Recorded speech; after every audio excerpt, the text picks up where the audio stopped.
Hello बच्चों, स्वागत है आप सबका हमारे इस नए लेक्चर में क्वाड्रेटिक इक्वेशंस के। और बच्चों, आपको याद ही होगा कि हम क्वाड्रेटिक इक्वेशंस एक स्टैंडर्ड बुक से सॉल्व कर रहे हैं। बहुत ही इसमें अमेजिंग क्वेश्चंस हैं। एक्सरसाइज 1 में हमने ऑलमोस्ट आई थिंक 39 क्वेश्चंस कर लिए, 39 या 40 क्वेश्चंस। तो आज के लेक्चर में हम पहले 2 सवाल देखेंगे एक्सरसाइज 1 के, और उसके बाद फिर 2 सवाल हम देखेंगे एक्सरसाइज 2 के, जो कि पैराग्राफ बेस्ड होंगे। तो आज का अपना बच्चों लेक्चर स्टार्ट करने के पहले आप में से जितने बच्चों का थियोरेटिकल नॉलेज बहुत ज़्यादा स्ट्रॉन्ग नहीं है क्वाड्रेटिक में, अगर आपको ऐसा लगता है कि आपको थ्योरी में वर्क करने की ज़रूरत है, तो आप सबसे पहले इस प्लेलिस्ट को रेफर करें। इस प्लेलिस्ट में मैंने वो तमाम कंसेप्ट्स कवर किए हैं जो आपके जेई जर्नी के लिए क्वाड्रेटिक इक्वेशन से आपको आना चाहिए। तो आप जल्दी से इस प्लेलिस्ट को रेफर करें। नीचे डिस्क्रिप्शन बॉक्स में आपको इस प्लेलिस्ट का लिंक भी मिल जाएगा। और अगर आपको पूरी थ्योरी अब अच्छे से आती ही है तो चलिए स्टार्ट करते हैं अपना आज का लेक्चर। सो बच्चों, आज का जो फर्स्ट क्वेश्चन है हमारे पास, दैट इज क्वेश्चन नंबर 41। और ये क्वेश्चन नंबर 41 जो है वो एक्सरसाइज 1 का है।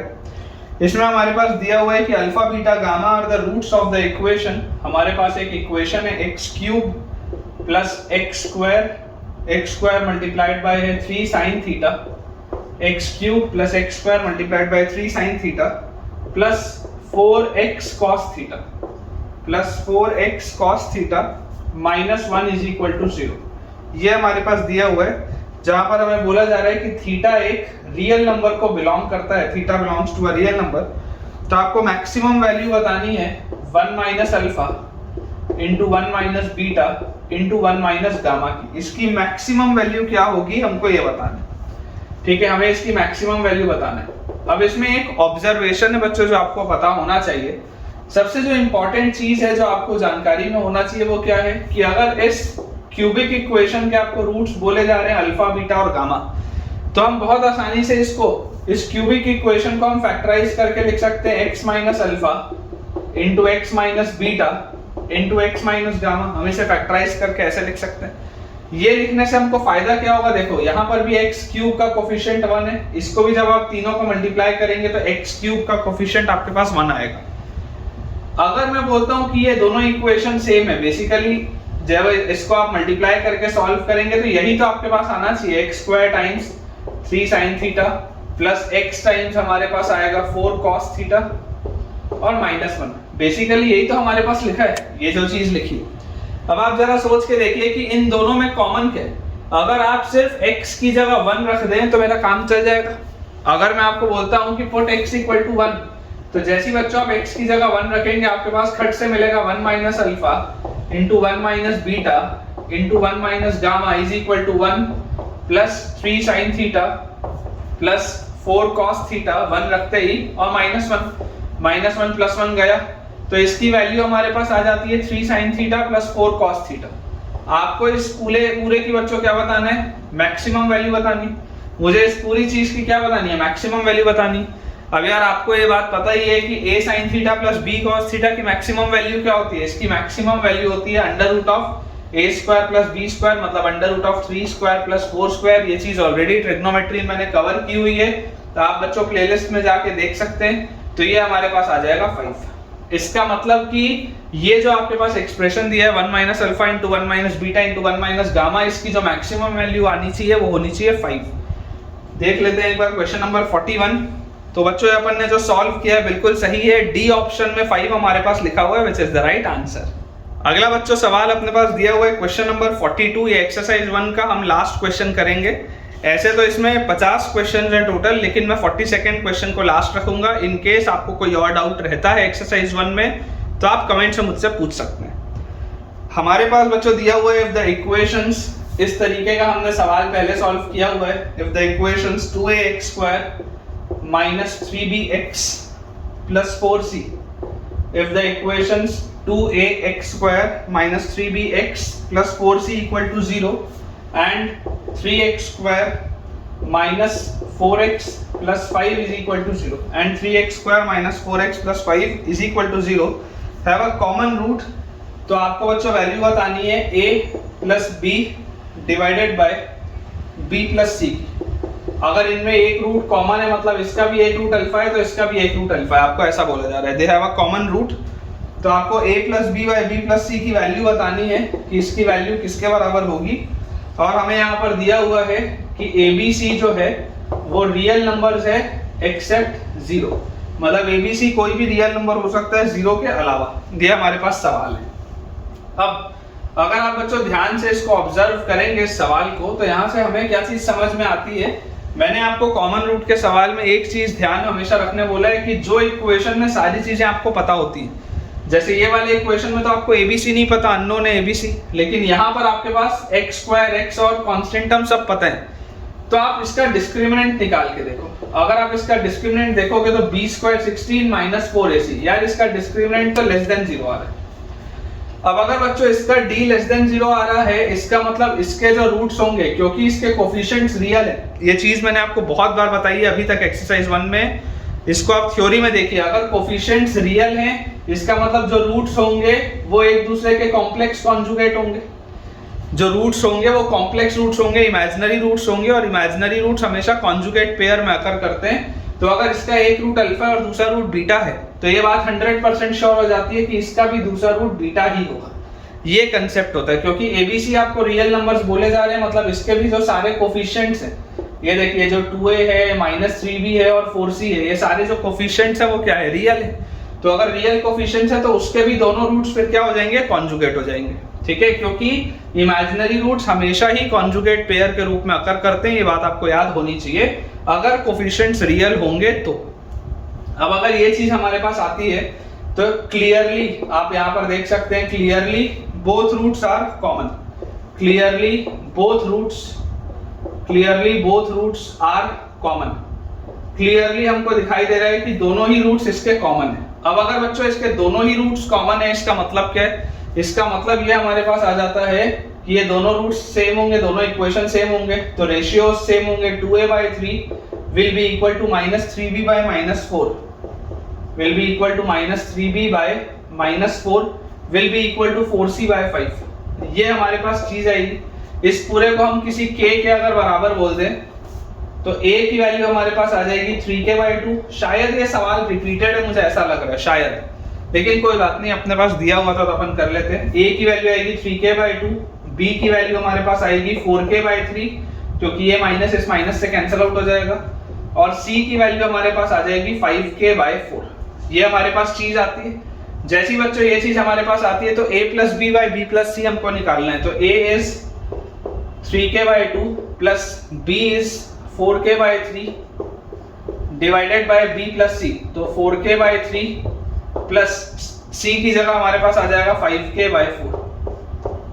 जैसे हम बच्चों इसका एलसीएम लेंगे, हमारे पास ऊपर वाले में एलसीएम जो है वो 6 आता हुआ दिख रहा है, तो इसको आप लिख सकते हैं 3 × 2, मतलब 2 × 3 होगा, तो 3 × 3 यहाँ आप लिख लो 9k plus 8k/6 divided by, यहाँ पे आपके पास आ जाएगा 16k plus 15k divided by 12। ये हमारे पास आएगा, ये 6 और 12 कटेगा, 2 आएगा और ये 2 घूम के ऊपर आएगा, तो 9k और 8k 17k और 2, मतलब ये हमारे पास हो गया 34k डिवाइडेड बाय, नीचे 16 और 15 इज 31k। क्लियरली k से k गया, तो जो आंसर आता हुआ दिख रहा है वो आंसर आता है 34/31। जो आंसर हमारे पास आता है वो आता है बच्चों 34/31, और बिल्कुल हमने सही तरीके से सॉल्व किया है। क्वेश्चन नंबर 42 ये सी ऑप्शन में आपके पास दिया हुआ है बच्चों, यही आंसर जो है वो सी ऑप्शन में अपने पास है। तो इसके साथ एक्सरसाइज 1 की होती है समाप्ति। अब अपन देखते हैं एक्सरसाइज 2 को। सो बच्चों अब अपन बात करते हैं एक्सरसाइज 2 की। एक्सरसाइज 2 हमारे पास जो है वो पैराग्राफ टाइप क्वेश्चंस है। तो हम क्वेश्चन नंबर 1 और क्वेश्चन नंबर 2 जो दोनों का पैराग्राफ का अपने पास कंडीशंस दी हुई है, मैं आपको पहले बता देता हूँ। आपको बोला जा रहा है कि fx एक पॉलिनोमियल है, fx आपके पास दिया हुआ एक फंक्शन है thrice of modulus of a square minus 3a minus 2 mod close और प्लस 4। ये पूरी चीज है x स्क्वायर के सामने, मतलब 3 टाइम्स और ब्रैकेट के अंदर mod of a square minus 3a minus 2 plus 4। ये x स्क्वायर का कोफिशिएंट है, फिर आ गया माइनस 12x और आ गया प्लस 4। ये आपको दिया हुआ है fx एक फंक्शन है। आपको इसमें बोला जा रहा है a जो है वो एक रियल नंबर है, और हमें बोला जा रहा है कि अल्फा बीटा इसके जीरोज हैं, इसके जीरोज हैं अल्फा और बीटा, मतलब अल्फा और बीटा दोनों इसको सेटिस्फाई करते हैं, ये अपने पास दिया है। अपने पास जो पहला सवाल है, इसमें पहला सवाल बोल रहा है मैक्सिमम वैल्यू, आपको मैक्सिमम वैल्यू बतानी है 1 plus alpha into 1 plus beta की 1 plus alpha into 1 plus beta की मैक्सिमम वैल्यू क्या होगी, ये अपने पास पहला सवाल है। अब थोड़ा ऑब्जर्व बच्चों आप इसको करिए कि अगर आपको 1 प्लस अल्फा और 1 प्लस बीटा की मैक्सिमम वैल्यू बतानी है, तो लास्ट वाला जो हमारे पास एक क्वेश्चन था उसमें 1 माइनस अल्फा 1 माइनस बीटा था, तो इस पूरी की पूरी चीज को मैं x minus alpha into x minus beta लिख लिया था, लेकिन यहाँ तो वैसा नहीं कर सकता। तो मैं आपको बोलता हूँ आप इसको मल्टीप्लाई करिए, जैसे ही आप इसको मल्टीप्लाई करेंगे तो ये आएगा 1 plus alpha plus beta plus alpha beta, ये हमारे पास आएगा। अब यहाँ पर देखिए बच्चों लिखा क्या है, ये लिखा है 1 प्लस, ये लिखा हुआ है sum of roots. Sum of roots क्या होता है, सम ऑफ रूट्स होता है माइनस बी बाई ए, मतलब this will be 12 divided by 3 times of bracket के अंदर modulus of a square minus 3a minus 2 mod close plus 4, ये हमारे पास दिया हुआ है, ठीक है। 3 टाइम्स ऑफ ये हमारे पास दिया हुआ है sum of roots minus b by a में मतलब x स्क्वायर का कोफिशिएंट। फिर ये क्या लिखा हुआ है, this is product of roots, तो प्रोडक्ट ऑफ रूट्स होता है c बाई a, तो c क्या है कांस्टेंट टर्म मतलब 4 by coefficient of x square is 3 times of bracket के अंदर modulus of a square minus 3a minus 2 और प्लस 4, ये अपने पास लिखा है, ठीक है क्या। अब बच्चों अगर आप इसको ऑब्जर्व करेंगे तो आप इस बात को देखेंगे कि ये 3 से ये 12 कटेगा तो ये तो यहाँ 4 आ जाएगा।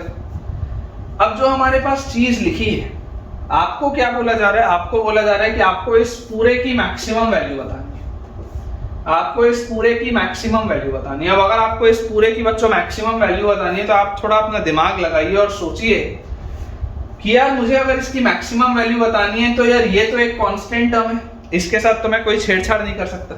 ये पूरी चीज मैक्सिमम कब होगी, ये पूरी चीज मैक्सिमम होगी जब ये भी मैक्सिमम हो और ये भी मैक्सिमम हो। ये बात तो हमको आती है समझ में। या आप इसको ऐसा लिख लो, अगर आपको थोड़ा सा समझने में आसानी चाहिए तो इसको आप ऐसा करते हैं, इसको 12 रहने दो, यहाँ से 4 हटा दो और इसको आप 3 रहने दो। तो ये हमारे पास देखो क्या लिखा हुआ है, 12 बाय 3 टाइम्स ये और 4 बाय 3 टाइम्स ये, तो ये लिखा हुआ है 1 plus 16 by 3 times mod of a square minus 3a minus 2 और प्लस 4। इसको आप ऐसा लिखिए, ऐसा भी अपन लिख सकते हैं, इन दोनों को अपन ऐड कर देते हैं, ये अपन लिख सकते हैं। अगर आपको इस पूरे की मैक्सिमम वैल्यू बतानी है तो इस पूरे की मैक्सिमम वैल्यू कब होगी, जब 1 तो कांस्टेंट टर्म है, उसके साथ तो कोई छेड़छाड़ नहीं पॉसिबल है, जब ये मैक्सिमम हो। ये पूरी चीज मैक्सिमम कब होगी, जब इसका डिनोमिनेटर मिनिमम हो। न्यूमरेटर मैक्सिमम होना चाहिए, डिनोमिनेटर मिनिमम होना चाहिए, तब पूरी चीज मैक्सिमम होती है।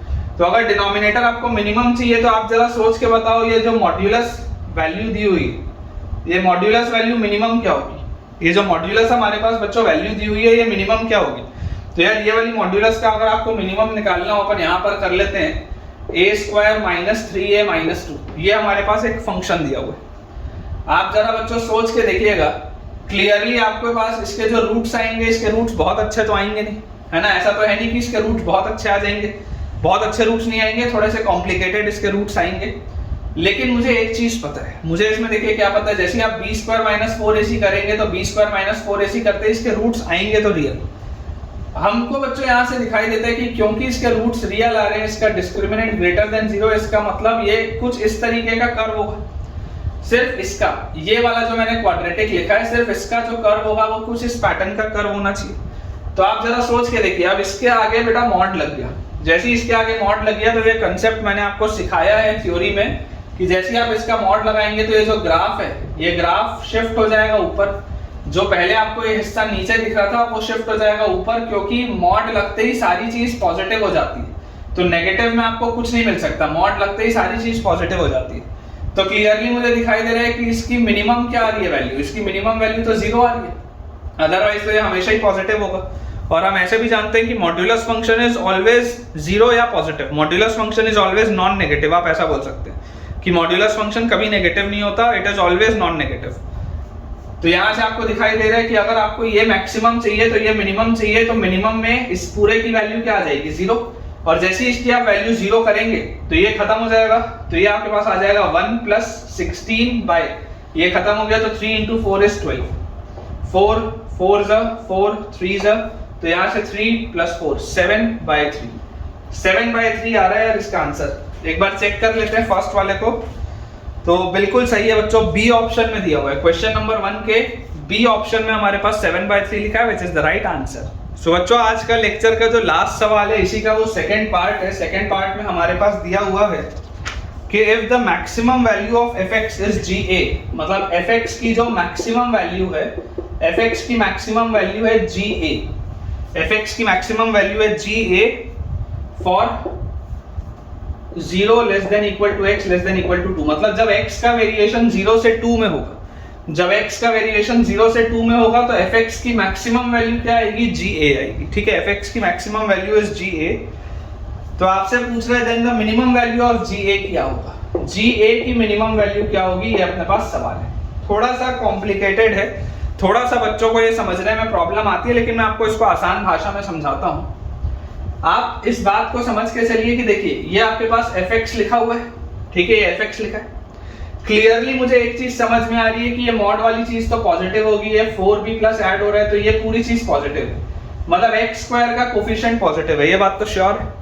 अगर x स्क्वायर का इसमें कोफिशिएंट पॉजिटिव है तो मुझे एक बात समझ में आती है कि इसका जो भी ग्राफ होगा वो माउथ ओपनिंग अपवर्ड्स पैराबोला होगा, इसमें कोई दिक्कत की बात नहीं है। इसका डिस्क्रिमिनेंट पॉजिटिव है नेगेटिव है उससे फिलहाल मेरा कोई इंटरेस्ट नहीं है, मैं सिर्फ आपको ये बोल रहा हूँ कि क्योंकि x स्क्वायर का कोफिशिएंट पॉजिटिव है मतलब ये ग्राफ तो माउथ ओपनिंग अपवर्ड्स पैराबोला होगा, ये बात तो 100% श्योर है। d ग्रेटर देन 0 होगा तो दो रूट्स आएंगे, d इक्वल टू 0 होगा तो एक रूट आएगा, d लेस देन 0 होगा तो कोई रूट नहीं आएगा, लेकिन ये सिचुएशन है, ये अपने को पता है। इसके वर्टेक्स का जो x कोऑर्डिनेट होगा वो होगा -b/2 है, x coordinate of vertex is -b/2 है। हम बोलते हैं कि देखिए आपको बोला जा रहा है कि जब x का वेरिएशन 0 से 2 के बीच में होता है, जब x का वेरिएशन 0 से 2 के बीच में होता है तो fx की मैक्सिमम वैल्यू ga आती है, हमें फिर ga की मिनिमम वैल्यू बतानी है, ये सवाल है। तो मैं आपको बोलता हूं कि आप सबसे पहले वर्टेक्स निकालो fx का, वर्टेक्स ऑफ fx। तो अगर आप fx का वर्टेक्स निकालेंगे तो उसका x कोऑर्डिनेट कहां पर आएगा, -b/2a पर आएगा। जैसे आप -b/2a करेंगे तो दैट विल बी 12 -b/2a, तो 2 into दिस थिंग मतलब 6 टाइम्स और mod of a square -3a - 2 और +4, a स्क्वायर -3a - 2 मॉड +4, ये अपने पास लिखा है। ठीक है, ये इसके वर्टेक्स का x कोऑर्डिनेट है। क्लियरली 6 और 12 को आप काट के यहाँ पे 2 लिख सकते हो। अब आप बच्चों इस बात को सोच के बताओ, अभी थोड़ी देर पहले मैंने आपको बताया था कि ये वर्टेक्स, ये आपके पास जो नीचे लिखा हुआ है a स्क्वायर -3a - 2, ये a स्क्वायर -3a - 2 की मिनिमम वैल्यू क्या है, 0 है। ये सबसे छोटा 0 हो सकता है, इसकी मिनिमम वैल्यू 0 है। तो अगर इसकी मिनिमम वैल्यू 0 है मतलब ये जो वर्टेक्स है इसकी मैक्सिमम वैल्यू क्या होगी, 2/4 होगी। मतलब कि मैं ये बात बोल सकता हूँ कि ये जो वर्टेक्स मैंने निकाला है, ये जो x कोऑर्डिनेट मैंने निकाला है, vertex of fx x coordinate लिख देता हूँ। ये जो बच्चों मैंने x कोऑर्डिनेट निकाला है, ये बात 100% श्योर है कि इसका x कोऑर्डिनेट हमेशा ही हाफ या उससे छोटा होगा। इसकी मैक्सिमम वैल्यू हाफ होगी जब ये बेस मिनिमम होगा, बेस मिनिमम होगा मतलब जब ये 0 होगा तब इसकी मैक्सिमम वैल्यू आएगी हाफ। अदरवाइज x कोऑर्डिनेट जो वर्टेक्स का होगा वो हमेशा ही हाफ से छोटा होगा, always less than equal to half, और ये मैक्सिमम हाफ हो सकता है। तो आप इस बात को समझिए कि अगर ये आपके पास पैराबोला है और अगर आपको बोला जा रहा है कि ये वर्टेक्स का मैक्सिमम x कोऑर्डिनेट हाफ हो सकता है, हाफ कॉमा कुछ भी होगा y कोऑर्डिनेट, इसका ये x कोऑर्डिनेट मैक्सिमम हाफ हो सकता है। तो ये 0 से 2 के इंटरवल में, 0 से 2 के इंटरवल में बच्चों आप इस बात को समझिए कि 2 तो बाद में ही आएगा ना, अगर हाफ यहाँ आएगा तो 2 तो बाद में ही आएगा। मतलब अगर आपको बोला जा रहा है कि fx की मैक्सिमम वैल्यू ga है तो 0 से 2 में इसकी मैक्सिमम वैल्यू कहां पर आएगी, 0 से लेकर 2 में इसकी मैक्सिमम वैल्यू आएगी 2 पे, ये बात श्योर होगी। तो आप यहाँ पर एक स्टेटमेंट लिख लीजिए, थोड़ा भी बच्चों समझने में प्रॉब्लम होगा कमेंट्स में पूछिए। क्लियरली fx की maximum value is at x equal to 2। इस सवाल में x इक्वल टू 2 पे इसकी मैक्सिमम वैल्यू आएगी, क्योंकि अगर आप सिर्फ 0 से 2 का इंटरवल लेंगे तो 0 से 2 के इंटरवल में तो इसकी मैक्सिमम वैल्यू 2 पे आएगी, क्योंकि ये कर्व ऐसा इंक्रीजिंग है। अदरवाइज इसका x कोऑर्डिनेट हमेशा ही छोटा होगा। अब अगर इसकी मैक्सिमम वैल्यू 2 आ रही है तो आप देख लीजिए f2 जो होगा, fx मैक्सिमम ga था ना, तो f2 जो होगा वो ga के बराबर होगा। और f2 होगा कितना, जैसे आप x की जगह 2 रखेंगे तो 2 रखते ही 2 स्क्वायर 4, 4 into 3 12, तो 12 टाइम्स ब्रैकेट के अंदर modulus of a square -3a - 2 mod close +4 और जैसे ही आप 2 रखेंगे तो 2 into 12 is -24 plus 4 is -20। ये आपके पास चीज लिखी। GA का एक्सप्रेशन ये आपके पास आ गया, इसको अपन ओपन करते हैं। तो this is 12 times modulus of a square minus 3a minus 2 mod close. 12 into 4 is 48 minus 20 is 28। ये अपने पास लिखा है। अब आपको बोला जा रहा है कि GA की मिनिमम वैल्यू क्या होगी। तो देखिए GA का एक्सप्रेशन आपके सामने लिखा हुआ है। अगर आपको इसकी बच्चों मिनिमम वैल्यू बतानी है तो ये मिनिमम कब होगा, जब ये वाला मॉड हमेशा वापस से 0 हो जाए। ये वाला मॉड जैसे ही वापस से 0 होगा इसकी मिनिमम वैल्यू निकालने के लिए, क्योंकि इस मॉड की मिनिमम वैल्यू क्या होगी, 0 होगी, अदरवाइज तो ये हमेशा ही पॉजिटिव होगा। तो जैसे ही आप GA की मिनिमम वैल्यू करेंगे, इसको 0 बोलेंगे, तो आपके पास ऑटोमेटिकली आंसर क्या आ जाएगा, 28। मतलब GA की minimum value comes out to be 28। Check कर लेते हैं एक बार। तो बिल्कुल अपन ने बच्चों सही सॉल्व किया है। सी ऑप्शन अपने पास दिया हुआ है 28, which is the right answer. तो ठीक है बच्चों, विद दिस हम अपने आज के लेक्चर के एंड पे पहुंच चुके हैं। मुझे पूरी उम्मीद है कि आपको ये सवाल बहुत पसंद आए होंगे, आपको बहुत मजा आया होगा और आपके कंसेप्ट्स भी क्लियर हुए होंगे। तो अगर आपको आज का लेक्चर अच्छा लगा है तो जल्दी से इस वीडियो को लाइक करें, चैनल को सब्सक्राइब करें और अपने से जुड़े सारे जेई एस्पिरेंट्स को इस चैनल के बारे में बताएं, ताकि उन सब की पढ़ाई बहुत बढ़िया तरीके से हो पाए। Thank you.